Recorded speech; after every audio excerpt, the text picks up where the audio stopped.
At my nephew's birthday, my mom gave gift bags to every kid except my son. She said she shouldn't be here. He cried. I just took his hand and left. That night, Mom texted, "Don't contact us again." I replied, "Sure, I'm off every loan." Minutes later, the group chat exploded. My mother handed a bright blue gift bag to the little boy from next door. Then she handed one to his sister. Then one to each of my sister's 3 kids. Then 2 more to kids I barely knew from my nephew's soccer team. My son, Noah, stood at the end of the line with both hands folded in front of him. He was waiting patiently. That was the kind of kid he was. He never pushed, never grabbed, never asked, "Where's mine?" before an adult had finished talking. He just waited. There were still 2 gift bags sitting on the folding table behind my mother. I saw them. Noah saw them too. One had green tissue paper sticking out of the top. The other had orange. He smiled when my mother turned around. Then she picked up both bags, folded the handles together, and put them under the table. Noah's smile disappeared. I was standing maybe 6 feet away, holding a paper plate with half a piece of birthday cake on it. For a second, I thought she had simply forgotten him. That was actually what my brain offered me. A mistake. A harmless mistake. Because even after years of dealing with my family, some stupid part of me still wanted to believe there was always an innocent explanation. I walked over. "Mom, Noah didn't get one." She looked at me. Not at him. At me. My sister Megan stopped collecting wrapping paper. My brother Luke suddenly became very interested in cutting another slice of cake. My mother gave me the smallest shrug. Then she looked past me at Megan and said, loud enough for the whole patio to hear, "She shouldn't be here." She meant me, but she was looking directly at my son when she said it. Noah's bottom lip started shaking. That was the moment I stopped trying to explain my family to myself. Not when my mother excluded him. Not even when she said I should not have come. It was when Noah looked at those 2 extra gift bags under the table and understood that there had been enough. There just had not been one for him. He turned toward me. "Mom?" His voice cracked. I put my plate down. My hands were shaking so badly that the plastic fork bounced against it. I wanted to say 10 different things. I wanted to remind my mother, who had paid the balance on the patio furniture she was sitting beside. I wanted to ask Megan, who had covered 3 payments on the minivan parked in the driveway. I wanted to ask Luke, who had paid his heating loan every winter for the last 2 years. I wanted to point toward my parents' house and ask how much of the new roof they thought had appeared there through magic. I did none of that. I took Noah's hand. "Come on, sweetheart." He looked back at the table. Maybe he still thought someone would stop us. Nobody did. We walked through the side gate while the birthday music kept playing behind us. One of the little kids was blowing a plastic whistle from his gift bag. Another was opening a packet of gummy bears. Noah cried before we even reached the car. Not loudly. That somehow made it worse. He climbed into the back seat, pulled the door closed, and covered his face with both hands. I got into the driver's seat but didn't start the car. For almost a minute, I just sat there, gripping the steering wheel. I was 41 years old. I was a psychologist. I spent my working life helping people recognize unhealthy patterns. I helped adults understand guilt, manipulation, family roles, emotional avoidance, the difference between love and obligation. And there I was, sitting in my sister's driveway, realizing I had spent nearly 15 years explaining away the same behavior in my own family. Noah sniffed behind me. Did Grandma not know I was coming? I looked at him in the mirror. His cheeks were wet. His hair was sticking up in the back because he had been running through the sprinkler with his cousins earlier. He still had blue frosting on one corner of his mouth. She knew. He stared at me. Did I do something? No. Was I bad? Noah, no. My throat tightened. You did absolutely nothing wrong. He looked down at his shoes. Then he asked the question that stayed with me for months. Then why didn't I get one? I had no answer that an 8-year-old should have needed to hear, so I gave him the only one that mattered. Because Grandma made a bad choice. He nodded slowly. Then he leaned his head against the window. I started the car. My name is Joy. At the time this happened, I was 41 and lived outside Columbus, Ohio. I worked as a psychologist in a small private practice with 2 other clinicians. I mostly worked with adults dealing with anxiety, grief, family conflict, and major life transitions. I was divorced. Noah was 8. I adopted him when he was 14 months old. His adoption had never been a secret. There was no dramatic story behind it, no scandal, no complicated family connection. I had wanted to be a mother for years. My marriage ended before that happened. A year later, after a lot of thinking, paperwork, home visits, interviews, background checks, classes, and waiting, Noah came into my life. He had huge brown eyes and a habit of falling asleep with one sock missing. By the time he was 3, he could name every construction vehicle we passed. By 5, he was obsessed with whales. By 8, he carried a little notebook around so he could draw sea animals whenever he got bored. He was quiet around adults. He was gentle with younger kids. If someone gave him a cookie, he said thank you twice. And from the beginning, my parents treated his place in our family like it was provisional. They never said that directly at first. That would have required honesty. Instead, it came in small pieces. My mother bought matching Christmas pajamas for all the grandkids one year. There were 6 pairs. There were 7 children. She said she had forgotten Noah's size. At Easter, she put everyone's name on a basket except his. She told me she assumed I was bringing one for him myself. When my father created a photo calendar for the family, Noah appeared once, in the background. My sister's kids had whole pages. When I pointed it out, Dad said I was counting photographs like a crazy person. So I stopped pointing things out. That was my mistake. Not because I should have fought about photographs. Because every time I accepted a small exclusion to keep the peace, my parents learned that the peace mattered more to me than Noah's place in the family. And while they were treating my son like an optional guest, they were treating my bank account like a permanent relative. My family had never been good with money. They were not poor. That distinction mattered. My father had retired from a decent union job. My mother had worked 28 years for the county. They owned their house. My sister Megan and her husband both worked. My brother Luke worked full-time too. There were emergencies sometimes. Everybody has them. But in my family, every inconvenience slowly became my responsibility. It started because I had the most stable income. My parents never said, "Joy, you owe us money." They were smarter than that. My mother would call and sigh.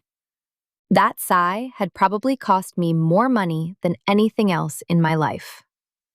The furnace is making that noise again. Or, your father's worried about the roof. Or, Megan's having such a hard month. Or, Luke hates asking you, so I said I'd mention it. At first, I helped occasionally.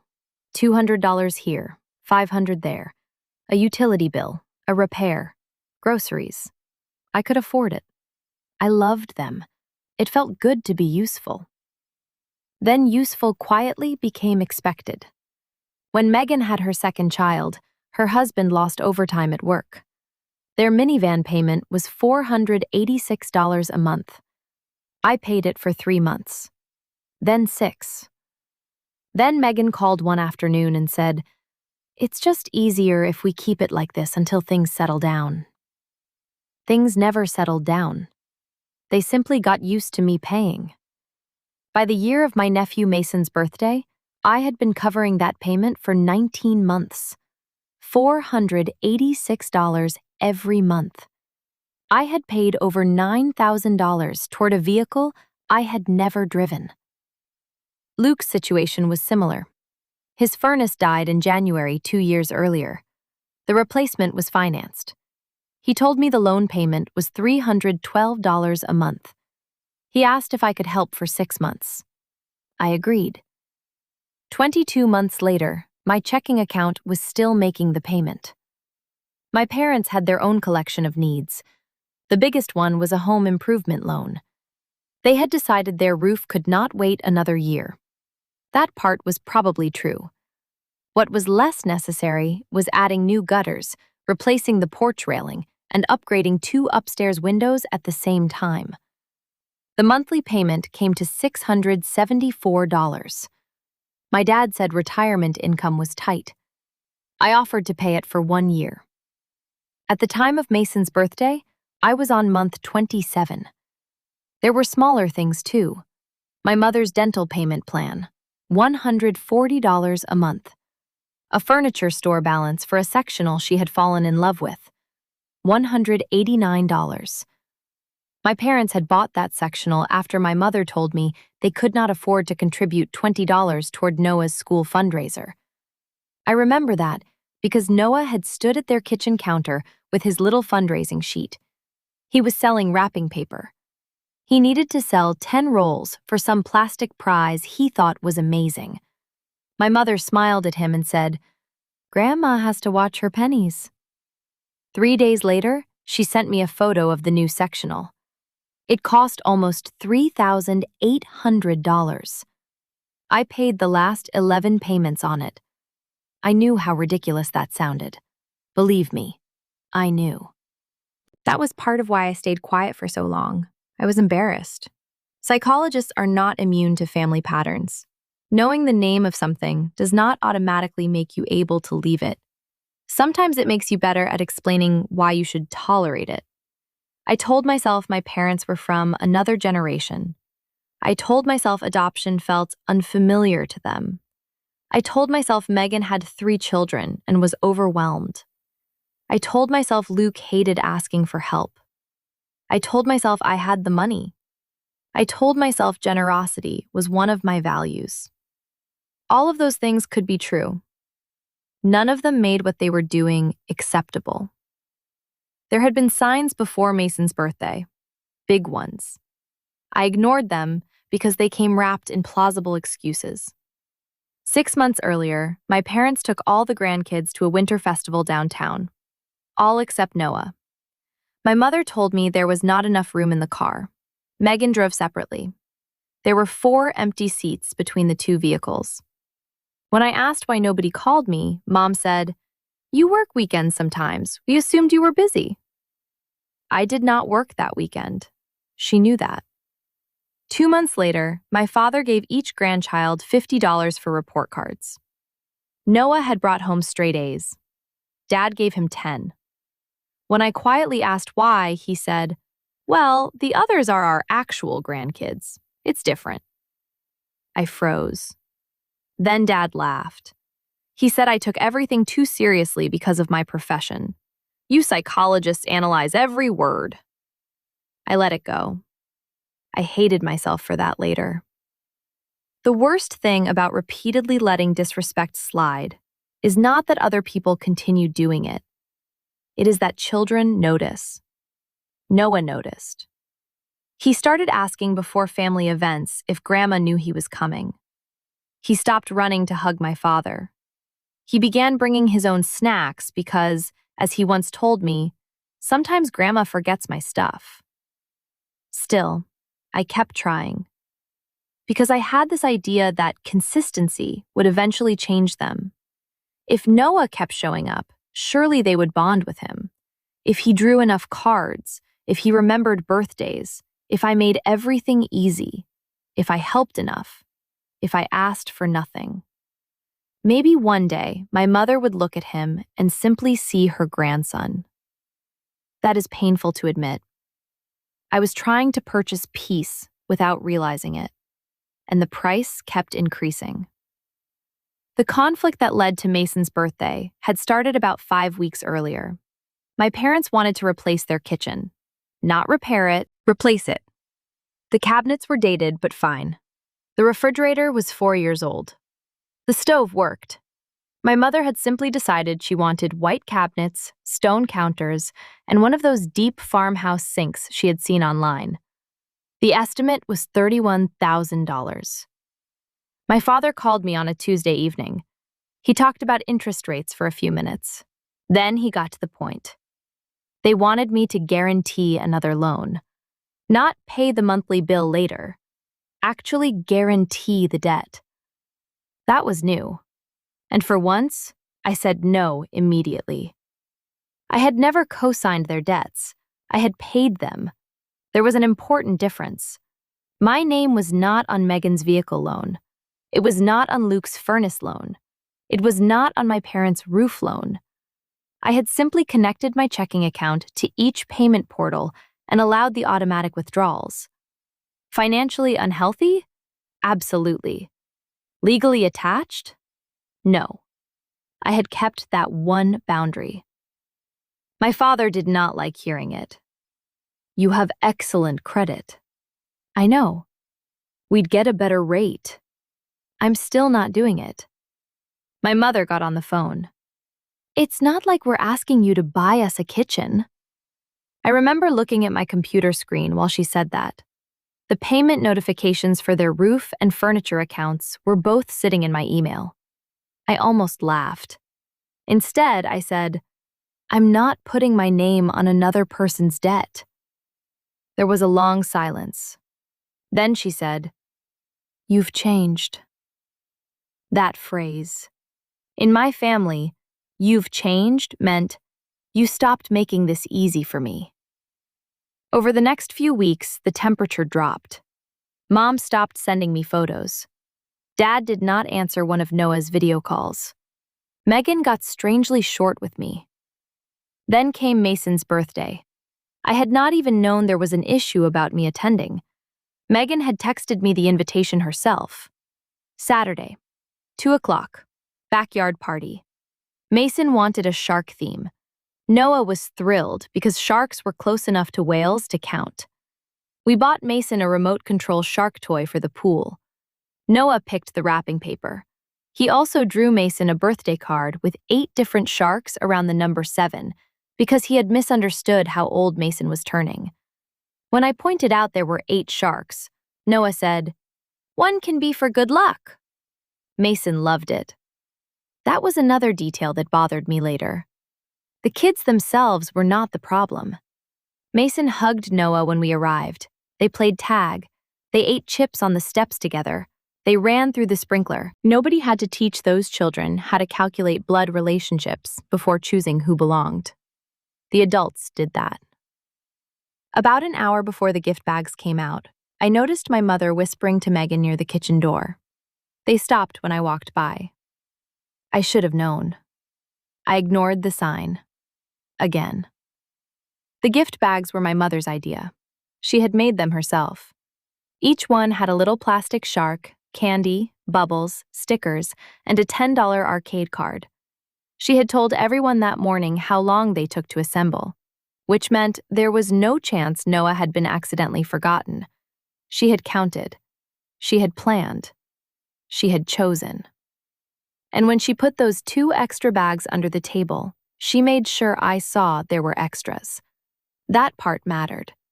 It was not a shortage. It was a message. On the drive home, Noah cried for maybe 10 minutes. Then he stopped. Children sometimes do that when they have decided crying is not fixing anything. I hated the silence more. At a red light, I looked back. He was holding Mason's leftover birthday invitation in his lap. There was a cartoon shark on it wearing a party hat. Noah ran his finger over the edge. Can I still be friends with Mason? The question hit me hard. Of course. Even if Grandma doesn't like me? I had to swallow before I answered. Grandma's choices don't decide who you can love. He nodded. Then he asked, Does she not like you either? That one was harder. I drove through the green light before answering. Grandma and I have some problems that are for adults to handle. Because of money? I nearly missed my turn. I had never discussed the loans with him, not directly. But kids hear things. They hear phone calls from the hallway. They notice Grandma thanking Mom because the payment went through. They notice Aunt Megan saying, "Ask Joy, she's good with this stuff." I said, "Some of it is about money." Noah looked out the window. Then he said quietly, "I wish you didn't give them money if they're mean to you." There are moments in my profession when a client says one plain sentence after 40 minutes of talking, and it organizes the entire room.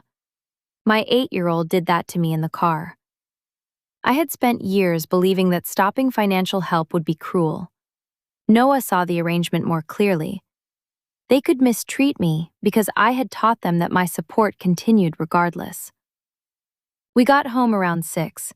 I ordered pizza.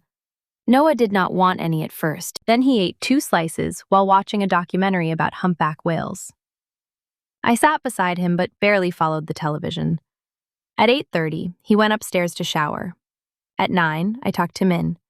He had his stuffed whale under one arm. I sat on the edge of the bed. "I'm sorry about today." He looked embarrassed. "You didn't do it." "No." "But I should have protected you from it sooner." He thought about that. Then he moved over and made room beside him. I lay down for 5 minutes. He fell asleep with his hand wrapped around 2 of my fingers. I stayed there until his breathing slowed. When I came downstairs, my phone had 12 new messages. None were apologies. Megan wrote first. "Mom says you made a scene." I stared at that one for a while. I had taken my child's hand and walked to a car. Apparently that qualified as a scene. Luke wrote, "Can everyone please just calm down?" Then my father, "Your mother is very upset." Then Megan again. "Mason noticed you left early. Thanks for making his birthday weird." I put my phone face down.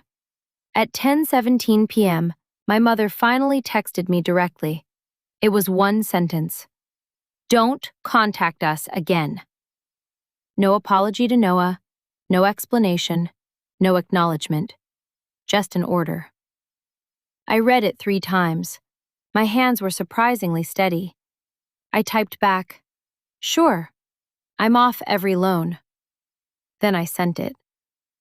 I did not mean I was somehow removing my name from debts. My name had never been on them. What I meant was simpler.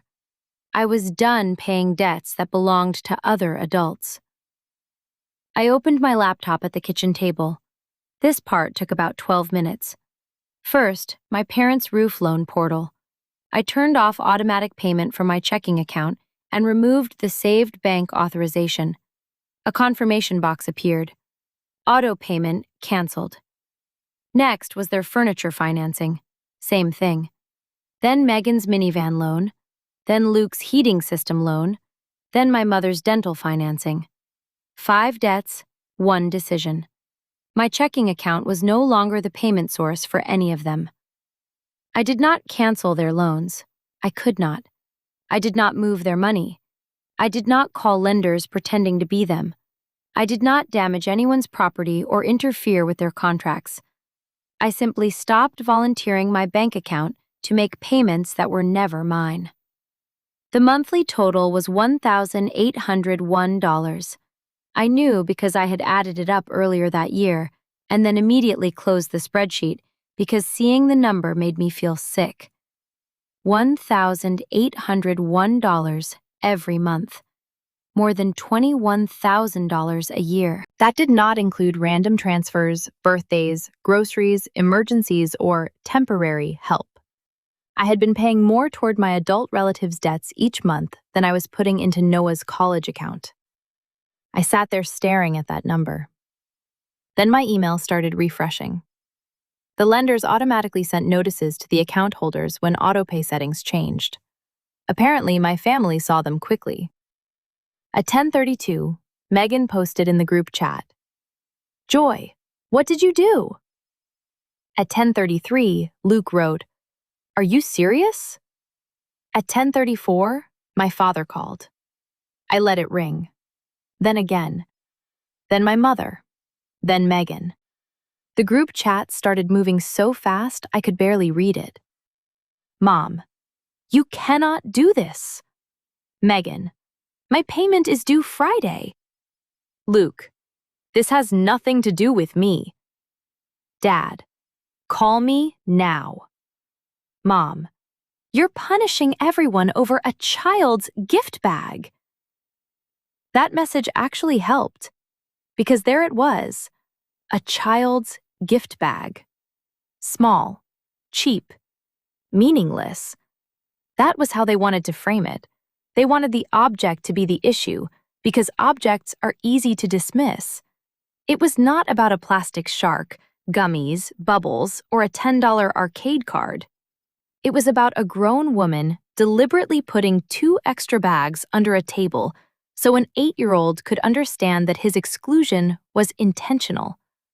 It was about my mother saying I should not be there while my child stood beside her, trying not to cry.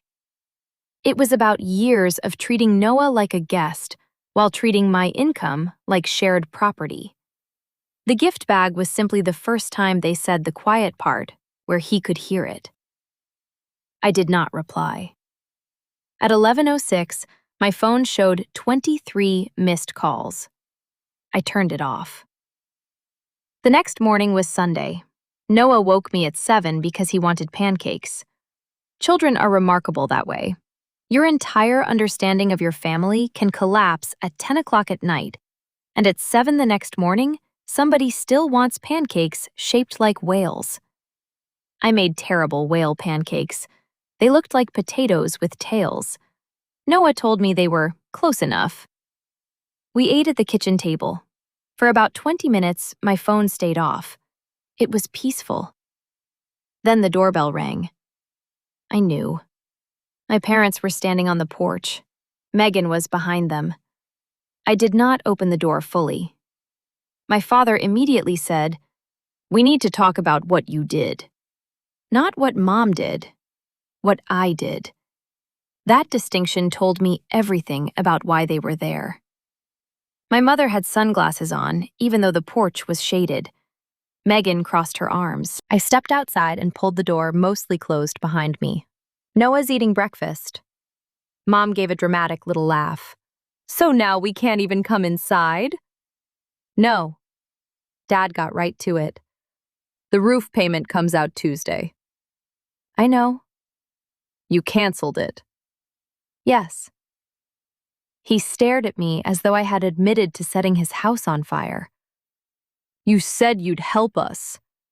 I did help you. "We're still paying the loan." No, you're paying the loan now. Megan stepped forward. "What about my van?" "What about it?" "You know we budget around you making that payment." That sentence was almost impressive. "You budget around me paying for your vehicle?" Her face changed. She knew how it sounded. Mom cut in. "This is exactly what I mean about you. Everything is therapy language and technicalities." I had not used any therapy language. I had asked one question. She continued, "You're using money to control the family." I looked at her. For years, I had heard people misuse psychological terms during arguments. Control, boundary, gaslighting, trauma, toxic. Sometimes people use those words because they genuinely help describe an experience. Sometimes people use them because ordinary words would make their behavior too obvious. I said, "Stopping my payments is not controlling you. You can pay your own bills." Dad rubbed his forehead. "You know we can't suddenly absorb all this." That was the closest anyone came to saying the truth. They had built their monthly lives around my obedience. Megan's voice got louder. "So Noah didn't get a stupid bag. Buy him one." I felt something in me go completely still. Not angry, still. That sentence is why nothing is changing. She rolled her eyes. "Oh my God." I opened the door.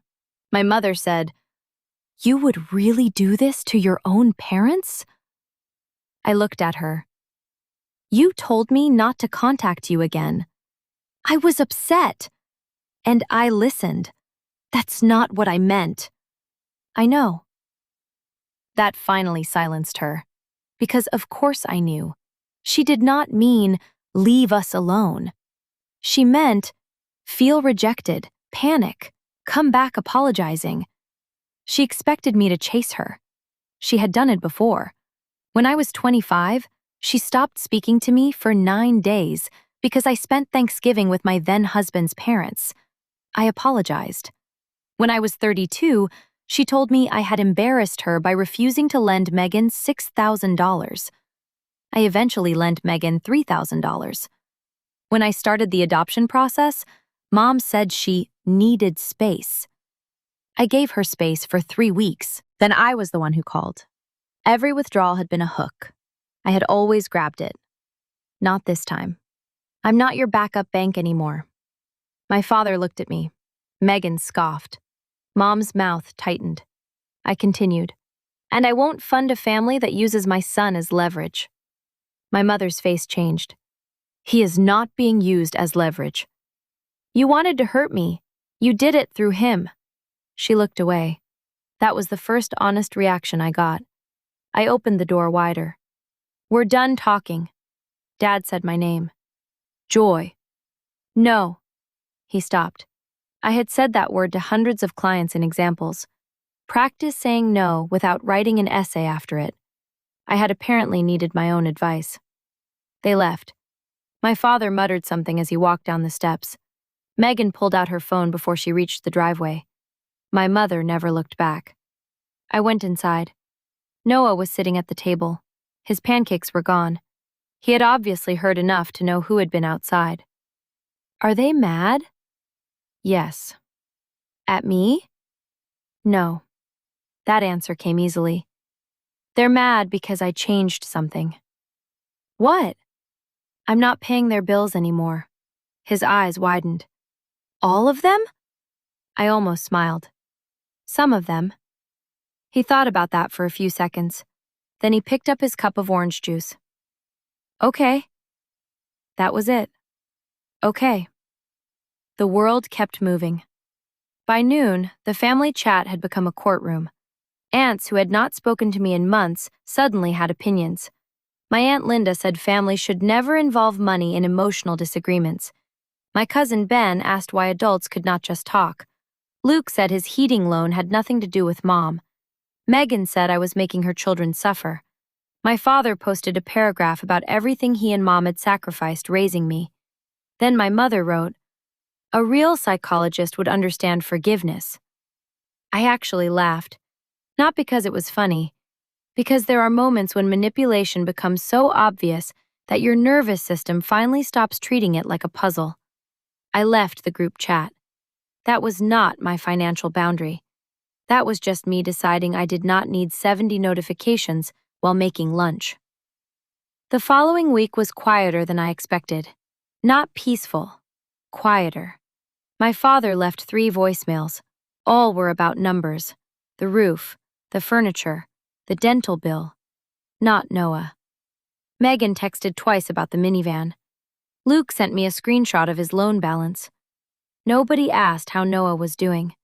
Nobody asked if he had stopped crying. Nobody asked if he understood what happened. That hurt more than the angry messages. On Wednesday, my cousin Rachel called. Rachel was Megan's age. We had grown up close, then drifted apart after college. She had been at the birthday party. "I should have said something," she told me. I did not rescue her from the discomfort. I let the silence sit there. Finally, she said, "I'm sorry." "Thank you." Then she told me something I had not known. The gift bag situation had been planned. Not in some elaborate conspiracy. It was simpler and uglier. Rachel had been in the kitchen earlier that afternoon when Mom asked Megan how many children were attending. Megan said 11. Mom had counted the bags. There were 12. Rachel heard Megan say, "What about Noah?" And my mother had answered, Joy wants to act like she doesn't need family. Let her see what that looks like. I closed my eyes. Rachel continued. She said you embarrassed Dad by refusing the kitchen loan. There it was. I had suspected it. Hearing it confirmed still hurt. She was punishing me. Yes. Using Noah. Rachel's voice got quiet. Yes. I thanked her for telling me. Before we hung up, she said something else. Mason asked where Noah went.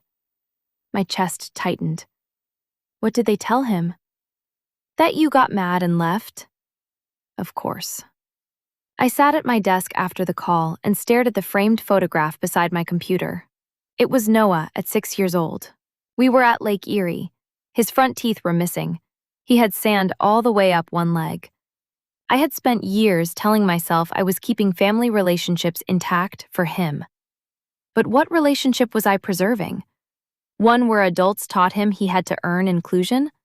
One where a grandmother could withdraw affection because his mother said no to a loan? One where he learned that family love meant tolerating humiliation. I would never advise a client to teach a child that, yet I had been doing it quietly. That realization was harder than being angry at my mother, because she had responsibility for her choices. I had responsibility for mine. My job now was not to make her understand. It was to change what Noah experienced going forward. The first payment due was my parents' roof loan. Tuesday came. I received 3 calls before 9 in the morning. I was in session and did not see them until 10:15. My father left a voicemail. Call me. The payment didn't go through. Of course it did not. My bank account was no longer connected. I deleted the message. At lunch, Mom texted, Your father had to move money from savings because of you. I read it twice. Because of me. Their own loan had been paid with their own savings, and somehow I was the problem. I did not answer. Friday was Megan's van payment. That produced another round. She sent me a screenshot of a reminder notice. Then, Are you really going to let my credit get ruined? I responded once. Your loan is your responsibility. She immediately started typing. I muted her. That afternoon, I transferred $500 into Noah's college savings account. Not because I was trying to make a symbolic point. I simply realized I could. For years, the timing had always been wrong. I would tell myself I would increase his monthly contribution after Mom's roof was settled, after Megan got back on her feet, after Luke's furnace was paid, after the dental financing ended. There was always another after. That month, for the first time, there was money left in my checking account because I had stopped funding 5 debts. I looked at the transfer confirmation. $500. For Noah. It felt different from paying someone else's bill. Not triumphant. Responsible. 2 weeks after the birthday, my parents came to my office. That crossed another line. My receptionist, Dana, called my extension. Joy, your parents are here. I closed my eyes.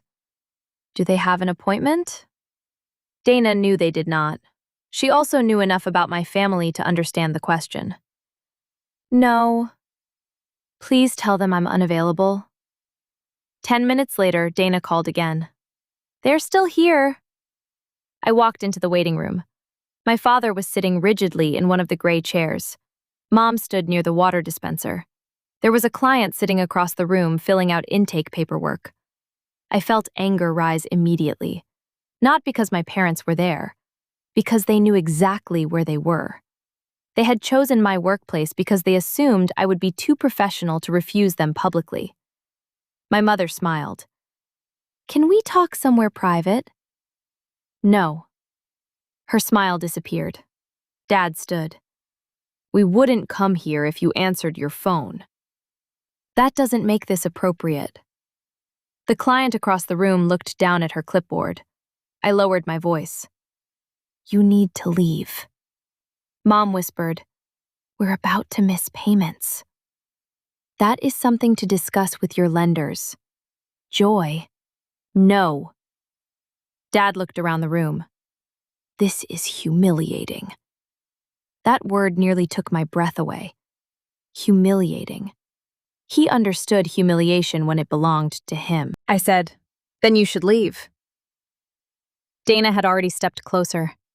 She was 62, 5 feet tall, and had the energy of a kindergarten teacher who had heard enough excuses.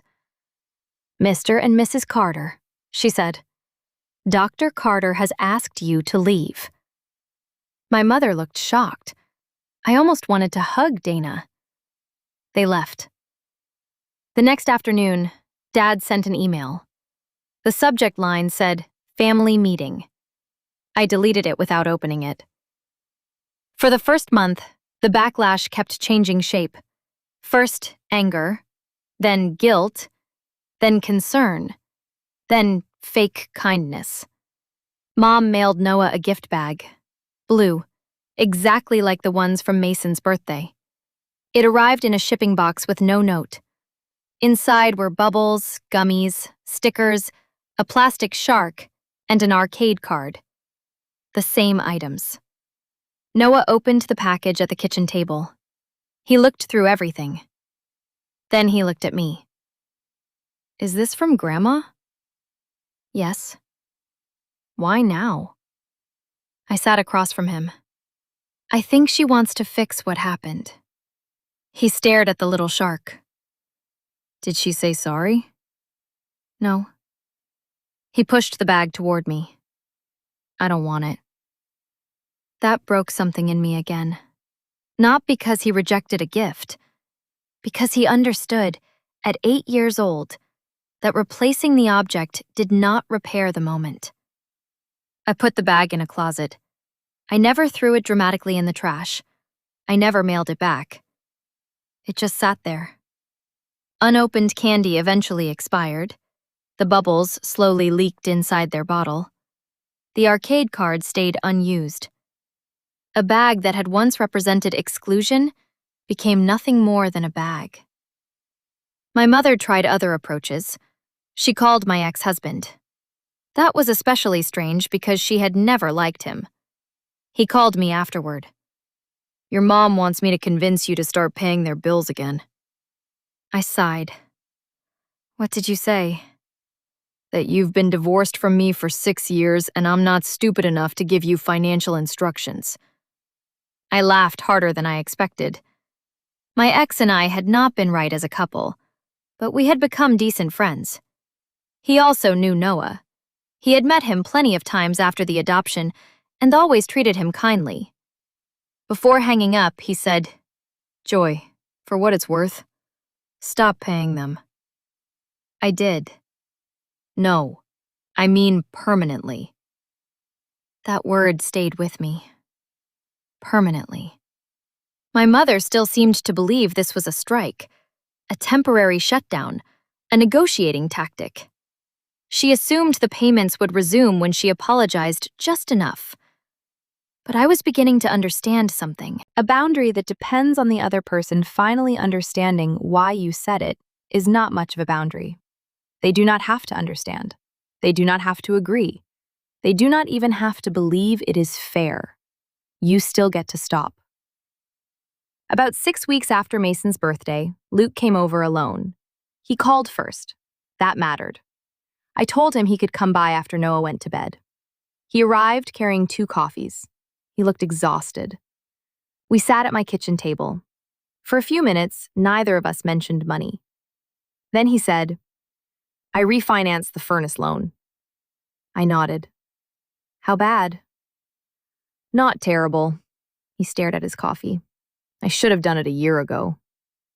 I did not disagree. Then he surprised me. "I'm sorry about Noah." I looked at him. Luke rubbed both hands over his face. "I was standing there." "Yes." "I didn't say anything." "No." "I keep thinking about that." I let him. He said Mason's birthday had become a problem between him and his wife. She had asked why he defended the loan payment before defending Noah.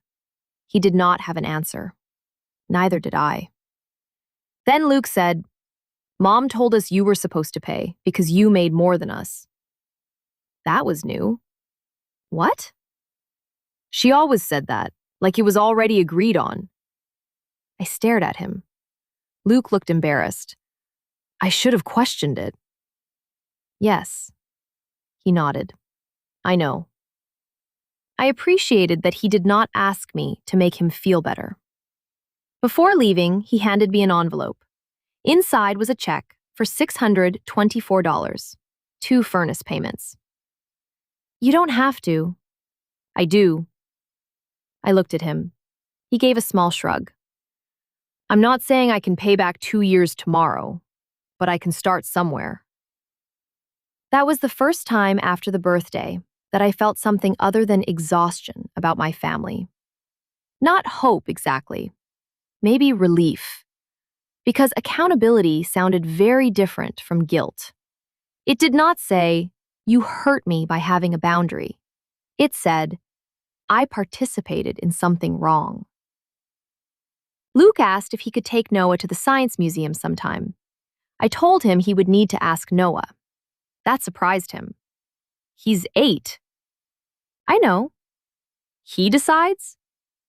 About spending time with people who hurt him? He gets a voice. Luke nodded. That makes sense. A few days later, he called Noah. He apologized. Not a huge speech, not an adult dumping guilt on a child. Just, I should have spoken up at Mason's party. I didn't. I'm sorry. Noah accepted. They went to the museum the following month. Megan reacted differently. She got angrier. Her husband had to pick up weekend shifts to cover the van. She blamed me. She told relatives I was trying to destroy her marriage. She told one cousin I had weaponized my income. That phrase made its way back to me through Rachel. I found it interesting. Apparently, my income was only a weapon once I stopped giving it away. When it paid the loan, it was family support. When I kept it, it was cruelty. Megan showed up one Saturday afternoon. Unlike Luke, she did not call. Noah was in the backyard, drawing with sidewalk chalk. I stepped outside and closed the front door behind me. She went straight into it. Are you happy now? No. That slowed her down. She had probably rehearsed for a different answer. Our finances are a mess. I'm sorry to hear that. You caused this. No. You did. Megan, I stopped paying your loan. Exactly. The loan is yours. You promised you'd help. I did help for 19 months. She folded her arms. You know Mom was angry that day. Yes. She didn't mean it. She counted the bags. Megan's face changed. That told me Rachel had been telling the truth. She was frustrated. With me, yes. So why was Noah punished? Megan looked past me. She did not have an answer. I waited. Finally, she said, it was just a bag. I nodded. And my money was just money. She looked back at me. That's different. Why? She opened her mouth. Nothing came out. That was the whole family system in one silent moment.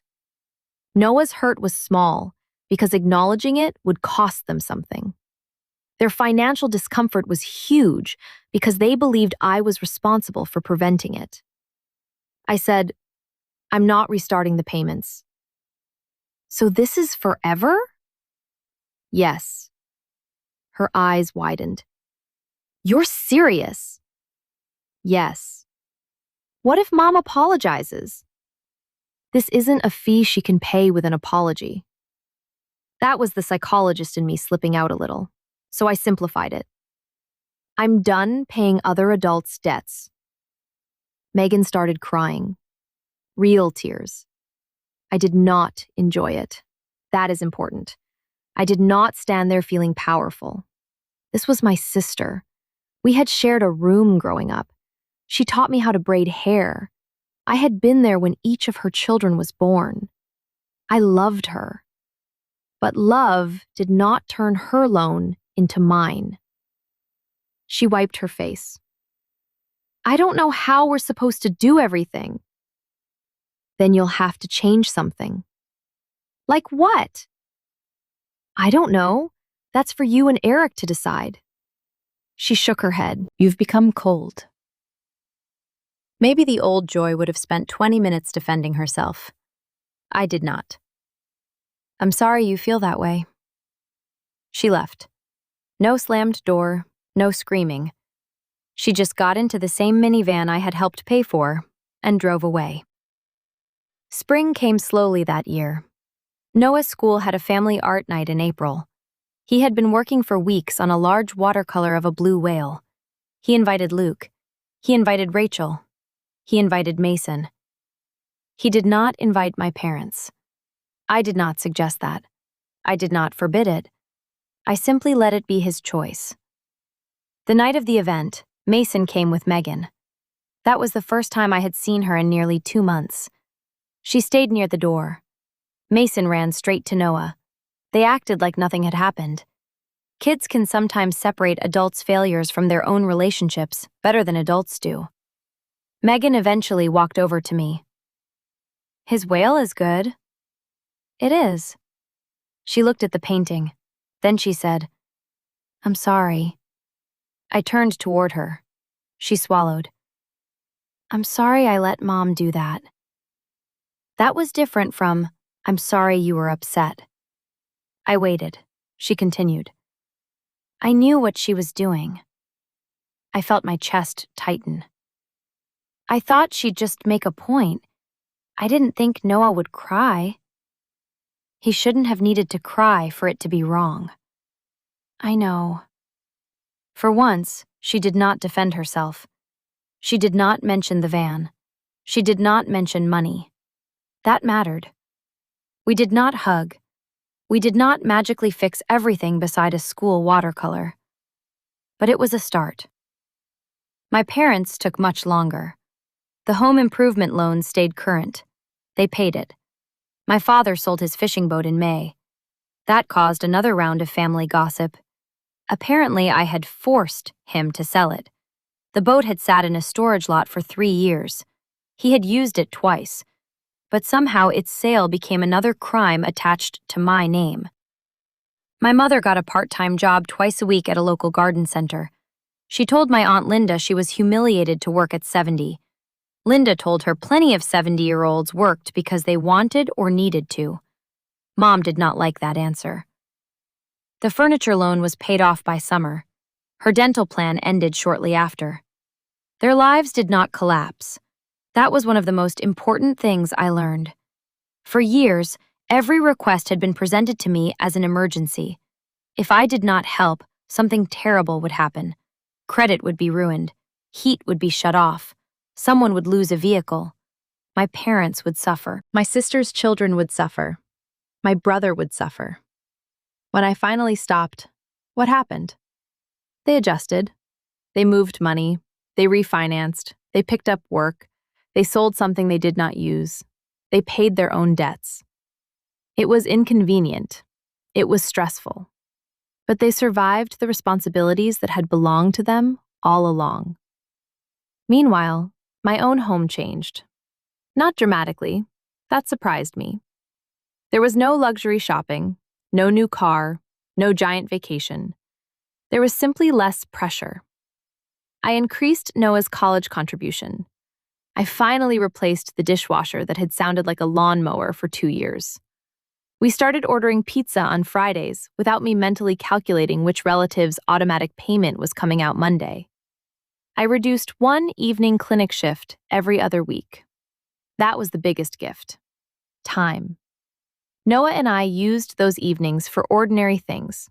Library visits, walks, bad homemade tacos, board games, sometimes nothing. One evening in June, I found him sitting at the kitchen table making little paper bags. He had lined up 6 of them. Each one had siblings, a piece of candy, a pencil, a tiny plastic sea animal. I smiled. What are those? End of school bags. For your friends? He nodded. Then I noticed 7 names written on a sheet beside him. There were only 6 bags. You need another one. I know.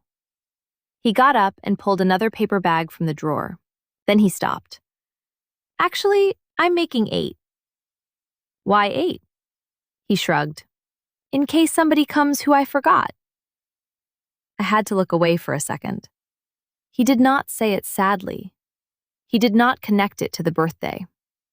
I did. Of course I did. He had learned something from being excluded, but it was not the lesson my mother had tried to teach. She had tried to teach him that belonging could be withheld to punish someone else. Instead, he decided there should always be an extra bag. That was Noah. In July, my mother mailed him a birthday card. His birthday was not until September. I assumed she was trying to get ahead of something. Inside was $20 and a handwritten note. Dear Noah, I am sorry I hurt you at Mason's birthday. You did nothing wrong. I was angry with your mother and I treated you badly because of it. That was wrong. I understand if you do not want to see me. Love, Grandma. I read it twice. Then I gave it to him. He read slowly. He looked up. Did you tell her to write this? No. Did Uncle Luke? I don't know. He put the card down. Can I keep the 20? I laughed. Yes. Do I have to see her? No. He nodded. Okay. He put the money in his little savings jar. The card went into his desk drawer. He did not ask to call her. I did not push. My mother had finally offered something close to accountability. That did not create an obligation for immediate forgiveness. An apology is an invitation. It is not a court order. By September, Noah decided he wanted my parents invited to his birthday dinner. Not the party with his friends, just dinner. I asked him twice if he was sure. He was. They can come if they're nice. That seemed like a reasonable standard. My parents arrived 10 minutes early. My mother carried one wrapped present. My father carried a bakery box. They looked nervous. I had never seen them nervous entering my house before. Usually they walked in as if they owned part of it. Maybe they thought they did because, emotionally, I had let them. This time they waited at the door until I invited them inside. Mom hugged Noah only after asking, "Can I?" He said yes.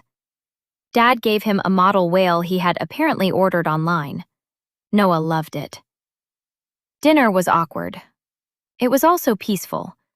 Nobody mentioned loans. Nobody made jokes about family status. Nobody asked me for anything. When cake came out, Noah cut his own first slice badly and gave it to Mason. The second went to my mother. I watched her take the plate. Her eyes filled. She did not make a speech. Thank God. She just said, "Thank you, sweetheart." That was enough. After dinner, my parents left before 9. Mom hugged me at the door. I did not melt. I did not suddenly trust her again. But I hugged her back. Relationships can reopen without returning to their old shape. That was what I wanted. Not punishment. Not permanent misery. A different shape. One where I was their daughter, not their financial plan. One where Noah was their grandson because they treated him like one, not because I kept proving his worth. The loans never resumed. Not one. That was the boundary. It did not disappear because my mother apologized. It did not disappear because Megan and I slowly rebuilt our relationship. It did not disappear because Luke took responsibility. The financial arrangement itself had been unhealthy. Fixing the emotional damage did not require recreating the practical problem. My mother tested that once. Almost a year later, their water heater failed. She called me. For the first few minutes, she just talked about it. Then she said, "Your father and I are figuring out how to pay for it." I waited. The old version of the conversation would have continued. She would have sighed. I would have asked how much. She would have resisted just enough to make me offer. This time, she said, "I'm not asking you." I felt something loosen in my chest. "Okay. We have some savings." "Good. And there's a 12-month plan." "That sounds manageable." She paused. Then she said, "I know I made you feel like our problems were yours." I looked out my kitchen window. Noah was in the backyard kicking a soccer ball against the fence. "Yes. I'm trying not to do that." "I appreciate it." That was all. There was no dramatic redemption, no huge family meeting where everyone confessed their sins, no inheritance drama, no courtroom, no revenge. Nobody ended up homeless. Nobody lost everything. What happened was more ordinary, and to me, more meaningful. Adults were forced to carry responsibilities I had been carrying for them. Some resented me, some learned. Some relationships improved. Others became more distant. My parents had to understand that access to me did not include access to my checking account. And I had to understand something too. Generosity is not always kindness. Sometimes generosity becomes a way of avoiding conflict. Sometimes we keep helping because saying no would force everyone to acknowledge a relationship is not as loving as we pretend it is. I had been afraid that if I stopped paying, my family would stop wanting me around. The cruelest part was that on Mason's birthday, my mother proved that fear had already been true in a different way. She wanted my support even when she did not want my presence. She wanted my money while making my son feel like he was not family. That was the imbalance I could no longer explain away. A few weeks before Christmas the following year, Noah and I sat at our kitchen table making small treat bags for a neighborhood party. Nothing expensive: hot chocolate packets, candy canes, stickers, tiny erasers shaped like snowmen. He counted them twice. 12. How many kids are coming? 11. I smiled. So why 12? He looked at me like the answer was obvious. In case somebody else shows up? I folded down the top of one bag. Good idea. He grabbed a marker and drew a little whale on it. Then he wrote, extra. Not unwanted, not uninvited, not really family. Just extra. A place waiting for somebody who might need one. That bag sat at the end of our table all evening. Nobody used it. And for some reason, I was glad we had made it anyway. For years, I thought boundaries were about shutting people out. I understood them differently after that birthday. A healthy boundary did not tell me who I was allowed to love. It told people the conditions under which they could participate in my life. My parents were free to be angry. My sister was free to think I had changed. My relatives were free to call me dramatic. And I was free to stop paying debts that were not mine. Most importantly, Noah was free to grow up without watching his mother purchase a place for him at somebody else's table. That mattered more than the money, more than the missed calls, more than the group chat, more than whether my mother ever fully understood what she had done. I could not control whether she became the grandmother Noah deserved. I could control whether I kept bringing him somewhere he had to wonder if he belonged. I could control what I funded. I could control what I tolerated. And I could make sure that in our home, there was always one extra bag, just in case somebody showed up.